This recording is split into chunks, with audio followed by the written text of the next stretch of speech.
welcome to the second part of Umeboshi Making Workshop. Right now is about a month and a half later than after I made ume. So usually it's about July, beginning of July, you're gonna start the second part process of the ume making. Although this year, this is August. So it's a little bit late because my Shiso leaf wasn't growing fast enough. So talking about the Shiso leaf, that's the next ingredients that you're gonna need. Shiso red leaf, it has to be red, not the green one. So red Shiso leaf. English name is a beef steak leaf. But usually nobody call that, so it's called Shiso leaf. Some of the local farmers market, they have the starter, so you can grow in your garden, or go to the Japanese grocery store. So around July, from beginning to the end, July, you will find the Shiso leaf in the store. And you will need salt. The amount of Shiso leaf you need is, if you are making you used 5 pounds of the ume, plum, you will need about 4 bunches, big bunches of Shiso leaf. My Shiso didn't grow so well, so I'm going to be using just less than about 2 bunches for 5 pounds of ume, so that's fine. And also, you can make umeboshi without the Shiso leaf, which is called shiro ume. Shiro is white, so white ume.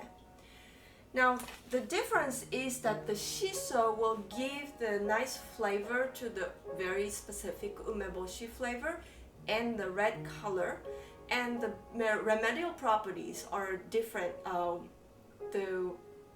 from the ones without the Shiso. So I highly recommend you get the red Shiso if you can get at the store or in the garden. So I'm gonna go harvest mine.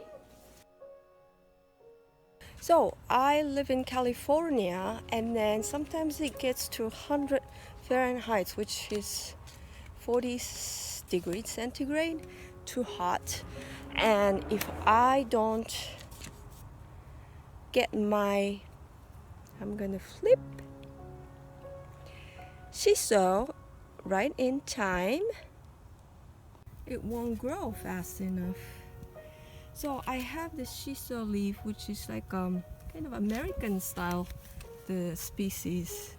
The Japanese species is red on both leaves, but this one has a little bit green color.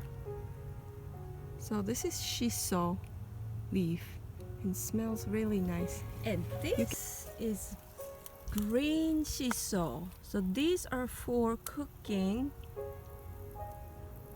So this is not for umeboshi making. So here's my harvest. Usually about this much is, you will probably use it for 5 to 10 pounds of ume.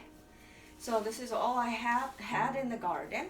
Now umeboshi making is about being in touch with the nature, because all the process is going along with the seasons. So now we're going to be processing these leaves and then ferment another week or 2 weeks with the Shiso leaf. So first you're going to take out all the leaves.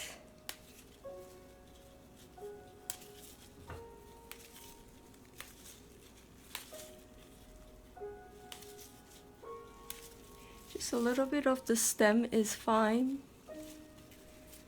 Just take all the leaves out.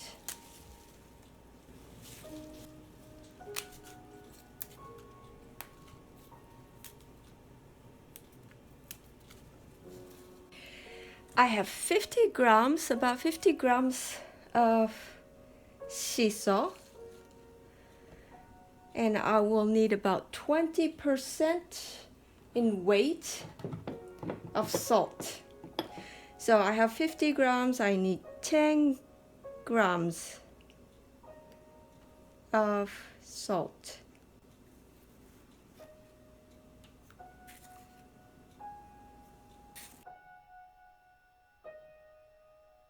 I washed it well and just lightly squeeze all the excess water.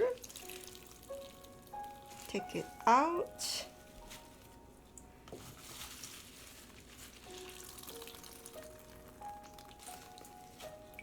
And actually you have to weigh the leaves before you wash it, so you're not weighing the water.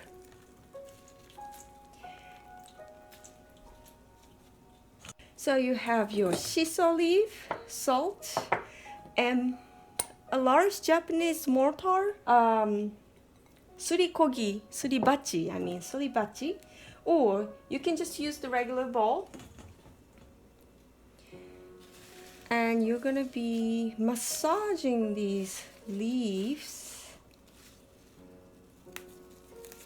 with the salt. So first I'm gonna do this first part.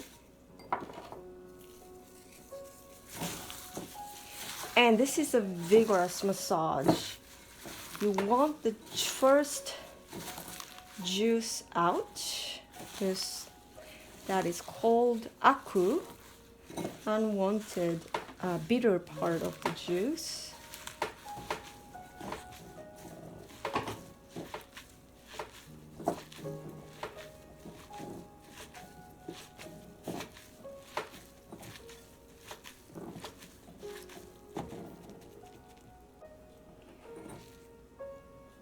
So I'll put the first batch in the bowl.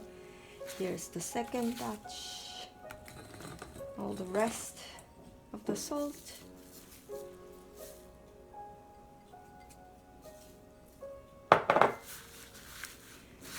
I'm gonna put this first one and second one together and massage a little bit.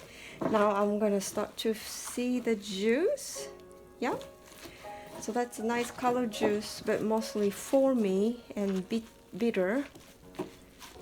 So you want to get this juice out.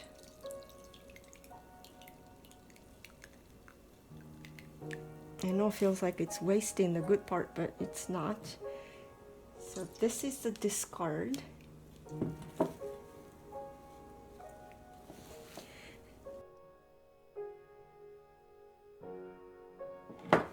And again, massage.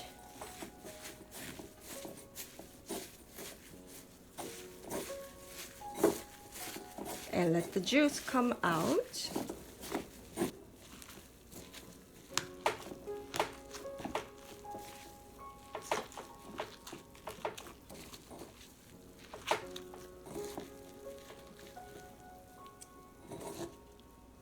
Okay.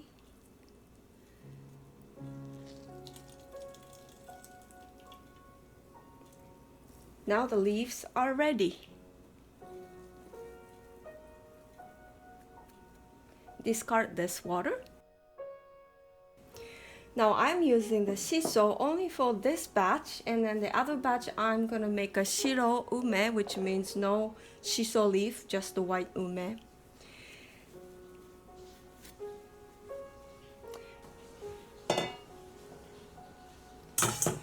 Because I was fermenting a little bit longer than usual, the water is evaporated too much, but still they were fine. Beautiful, no mold. Now you're gonna be taking some juice from here. In order to make this color bright, you have to do a little trick. This is a beautiful vinegar, ume vinegar.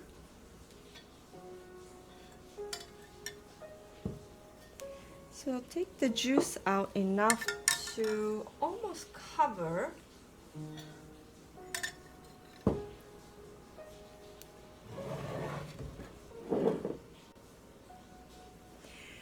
And then press firm. And this acid makes the shiso brighter red.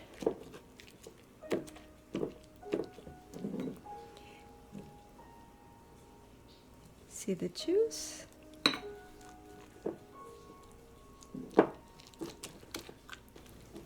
Okay. If you can take more juice, it's fine, but my juice is so little. Now this goes back here.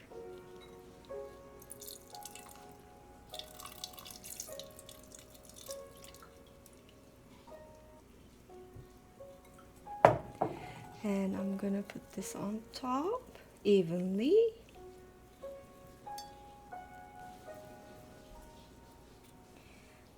And one more time, exactly the same.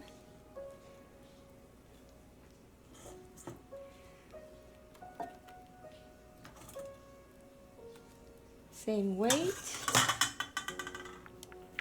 And wait for a week or 2 weeks.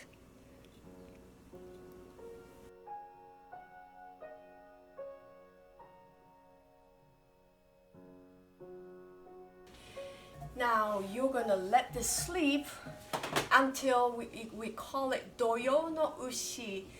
In Japan, this is a rainy season that you are fermenting.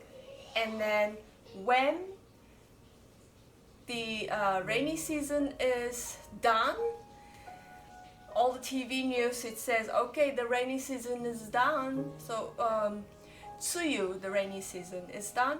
Then everybody is gonna find the day that the sunny day, 3 sunny days in a row on the calendar.